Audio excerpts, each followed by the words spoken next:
ये वो समय है जब स्त्री को देखभाल और सुरक्षा की जरूरत है, लेकिन समय के साथ कोई इसे एक भेदभाव की प्रक्रिया बना देता है। हमारा जन्म उससे हुआ है, अगर वो अपवित्र है तो हमारा जन्म अपवित्र है और सृष्टि अपवित्र है।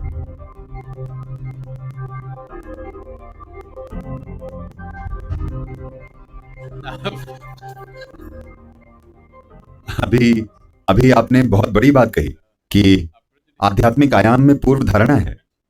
मैं चाहता हूं कि आप समझें कि आध्यात्म में मासिक धर्म की कहीं कोई चर्चा नहीं है, क्योंकि आध्यात्म में मासिक धर्म नहीं हो सकता, सिर्फ शारीरिक स्तर पर हो सकता है। ठीक है? So it's a physiological issue. तो ये शारीरिक मुद्दा है और ये मानसिक रूप में व्यक्त होता है सिर्फ कुछ स्त्रियों में। मैं ये नहीं कहूंगा कि हर स्त्री में, लेकिन काफी सारी स्त्रियों में इस शारीरिक प्रक्रिया का असर उनकी मानसिक प्रक्रिया पर होता है, जो कि एक सच्चाई है जिसकी देखभाल होनी चाहिए। अगर ये सिर्फ इसलिए कहा जा रहा है कि कुछ मंदिरों ने कहा है कि स्त्रियां उन दिनों में प्रवेश नहीं कर सकती, तो आपको समझना होगा कि इसका आधार क्या है। आज की स्त्री के बारे में भूल जाइए, ठीक है, कि उसकी क्षमताएं क्या हैं, कि वो अपने शरीर की जरूरतों को किन तरीकों से संभाल सकती है। ये एक अलग चीज है।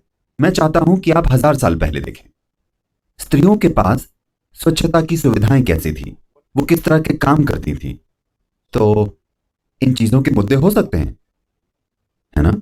इसी वजह से उन्होंने कहा था, और सबसे बढ़कर आपको समझना चाहिए कि जिस तरह का शारीरिक काम होता था एक आम स्त्री के लिए उन दिनों में, 15 से 20 लोगों के लिए खाना पकाना, गायों का ध्यान रखना, बच्चों का ध्यान रखना, सब कुछ वो करती थी।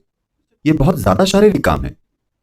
तो जो स्त्री अपने मासिक धर्म की प्रक्रिया से गुजर रही है, उसे 3-4 दिनों की छुट्टी मिलती थी हर चीज से। क्या ये बहुत अच्छा नहीं है? क्योंकि ये ऐसा समय है, ये लगभग केंचुली उतारने जैसा है किसी स्त्री के लिए एक स्तर पर। ये उतना बड़ा नहीं है, लेकिन लगभग वैसा ही है। ये वो समय है जब उसे देखभाल और सुरक्षा की जरूरत है। कोई उसके लिए खाना पकाता है, जो उसके जीवन में कभी नहीं होता। हर दिन वो बनाती है। उन 3-4 दिनों के लिए कोई और खाना पकाता है, कोई उसे खाना परोसता है। वो अकेली बैठती है, वो ध्यान करती है, गीत गाती है, प्रार्थना करती है। क्या ये चीजें करने का अच्छा तरीका नहीं है? इसे बस आज के जीवन की तरह मत देखिए, 1000 साल पहले देखें जब ये चीजें बनाई गई थी।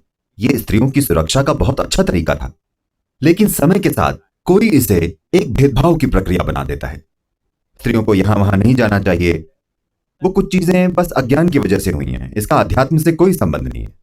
क्योंकि अगर मेरी मां के शरीर में मासिक चक्र नहीं होते तो मैं पैदा नहीं होता। ठीक है? हाँ या ना? हमारा जन्म उससे हुआ है, अगर वो अपवित्र है तो हमारा जन्म अपवित्र है और सृष्टि अपवित्र है। यह एक मूर्खतापूर्ण विचार है इस तरह से सोचना भी।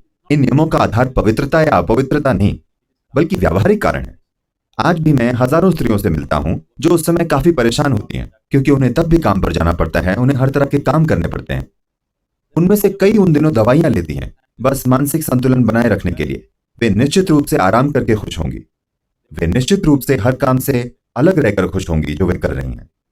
लेकिन ये सोच कि ये पवित्र अपवित्र है, ये बहुत ही अर्ध विकसित मन से आती है, जिसमें जीवन